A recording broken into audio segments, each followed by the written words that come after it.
Hey, good afternoon. This is just the mayor's update from the Monday, August 17th council meeting. Just roll through this as usual. First one was a delegation from the High River Alliance Church. What they're asking for is a waiver of for us to waive the fee, $2,000 for rezoning their property to allow a daycare to go in there. The interesting thing was that once the discussion started, this daycare is only probably going to be in there for a year before it moves to the new Baptist church. So what we're looking into now is, can we do a relaxation on it, a temporary relaxation on the zoning there to allow the daycare to go into that church and operate for a year, 1 year only, and then over to the Baptist church, rather than the church having to spend $2,000 for a permanent rezoning. If the daycare remains in that church and stays there, well then yes, we will have to go through with the rezoning and the fees will apply. Like with what happened to the Christian Reformed Church with some signage and everything, regardless of whether you're a church or a business or a home, all the rezoning stuff that you need to do applies equally and fairly across the board. So next one was just adoption of some old minutes. And then we got into a bylaw to do with the floodway mapping.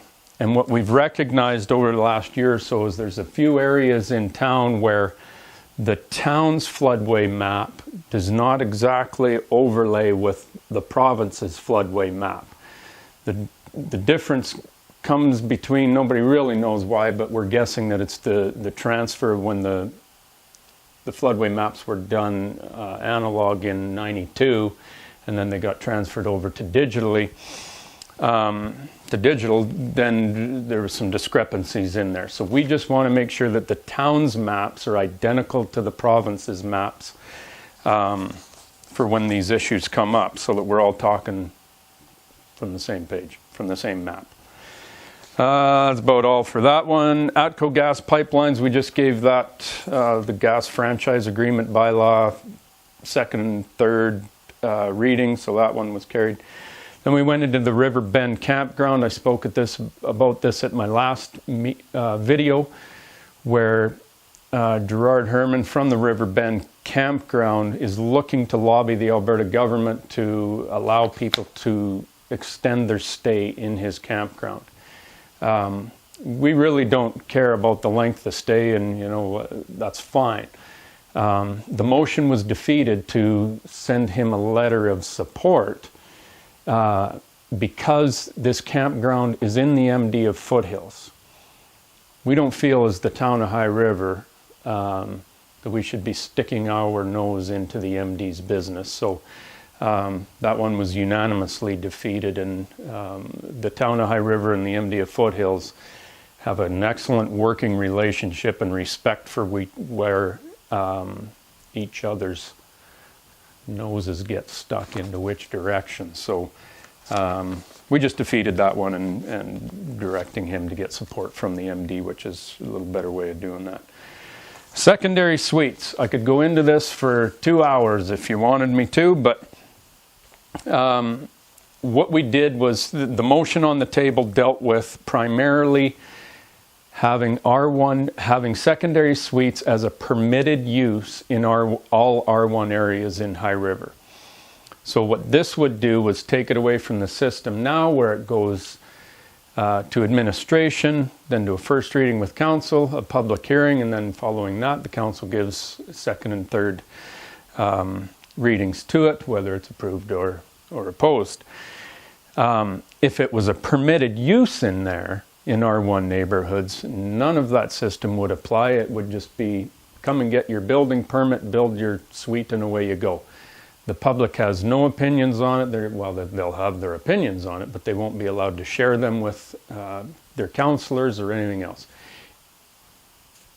A permitted use in R1 areas, would it help the affordable housing thing, which is kind of where the argument always goes, is eliminating illegal suites and helping the affordable housing thing?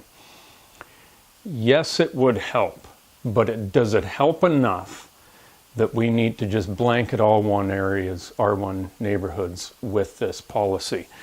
I do not agree with that. If the problem is affordable housing, then we as a town must deal with affordable housing properly, not putting it on the backs of others and in other neighborhoods where people have purchased houses in these neighborhoods. But the town has a lot of places like Mundy Park Apartments, which is a very big success. And if we need more of those, well, we need to look at getting that done. Illegal suites will always exist, regardless of what actions we put into place as to no, you can't do it, or it's permitted use. If it costs the guy an extra $100 to come and get a building permit or something, they're just going to exist. They won't spend the $100. They'll just do their basement suite and away we go. So with illegal suites, permitted use in R1 neighborhoods does not solve that problem either. If we're going to deal with illegal suites, then let's deal with the actual problem. So what we are directing administration to do is come back with, how do we deal with illegal suites? If it's a safety codes issue, that's very easy. We can shut it down until they bring it up to code, but it has to be a known safety code issue. So how do we go through that process? If it's just a neighborhood complaint and the neighbors say there's a secondary suite there and they don't like it, well, what can we do about that? So it's not easy, it's complicated, but I think if we're truly wanting to deal with illegal suites, then let's actually deal with illegal suites. So the motion was defeated 6-1 to not have secondary suites as a permitted use in R1 districts. That's what we needed to deal with. It's in the past. The process is exactly the same as it was yesterday. And we'll move on to the next issues regarding secondary suites. Election signage, Councillor Blockland made a notice of motion at the last meeting to just deal with election signage when it comes this time of year. We're into another one here with the federal election, but and having designated spots where these signs go. Everybody knows, and we always get complaints when we ran, and then when the provincial election was on, we got complaints there and about blanketing streets like 12th Avenue and those kinds of thoroughfares. So this would just bring a policy in place that signs are only allowed to go in here. This is how they're going to be done, and here, here, and here, and keep the town clean. Okotoks does it. It works very, very well. So we're just looking at doing it here. 2015 sidewalk budget. So this one's fairly simple. We had planned in the spring that there were a number of sidewalks to be replaced and new ones to be built. One that was very, very important to us that we get done this year is on 7th Street Northwest. So where it would go is from the Sunrise Seniors Complex down 7th Street to High Country Drive. Then from High Country Drive you can go across and then downtown or wherever you need to go. Right now there's nothing there. So for people in that complex with scooters or wheelchairs, walkers, anything, they're having to be out on the street walking to get to one of the sidewalks. So admin came back to us, and because of a couple of the other sidewalks that there were drainage issues and stuff, the cost overruns there wouldn't allow them to do 7th Street. So we just said, no, it's priority, go find the money.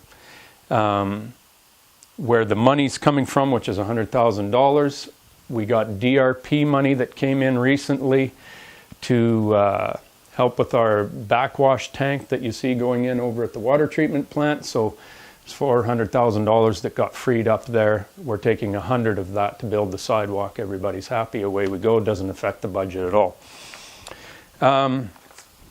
So the construction of that 7th Street sidewalk will be going ahead this year. Capital carry forwards, this is always an amount that we do every year that certain projects that got delayed for whatever reason or couldn't happen this year, those monies just get carried forward into the next year. It doesn't mean the project is not going to happen. It just means we have to reallocate the money to a different budget. That's all it is. It's accounting. So that was the amount of $7,120,000 that'll get carried forward. Snow and ice control policy. Not a lot of changes with this. Since we've been in council, the first year was a disaster with snow removal. Last year was better, but we also had a lot less snow, but a lot less construction downtown with things. So it was a little easier last year, but we did learn a lot of lessons as to how and when these areas get done. So the snow and ice control policy hasn't changed that much, but we have an excellent gentleman, Eugene Lund, that's head of the operations over there, is on this thing, and a few of the councillors brought up certain concerns that they had heard from myself from the curling club, that that's a town facility that needs to get cleaned fairly early in the morning because they have leagues that start at about 8:30, 9 o'clock. So they're going to make sure that all that stuff is done. So, and other councillors had other concerns. So we're all on the same page there. Council Action Plan Q2 2015 update. This is just the action plan that we've been going through, dealing with not only flood-related issues, but all issues related to High River. And there's a roadmap as to what's being dealt with now and how certain areas are proceeding. This was just an update.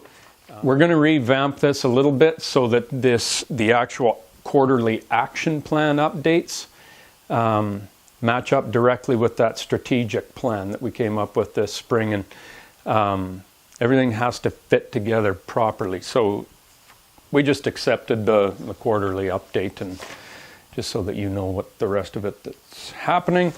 The last thing that we dealt with was the Ag Society. There's a land swap that we're trying to do with the Ag Society. Benefits both of us. It's something that's been on the table for years and years and years to get done. We're just dealing with it now. So all we've asked for is that administration go and request written consent from the municipal district of the foothills, the MD of foothills, for the town to own land in the MD, because it's taking us. There's the old airstrip at the bottom of on the south end of the Ag Society that the town owns. So we're just taking town ownership from being that portion to a portion on the west end that ties in with Spitzy Crossing development. So it's good for us. It's great for the Ag Society. Everybody's on the same page. It's a win-win, and away we go. That'll do. Thanks very much. See you soon. Bye.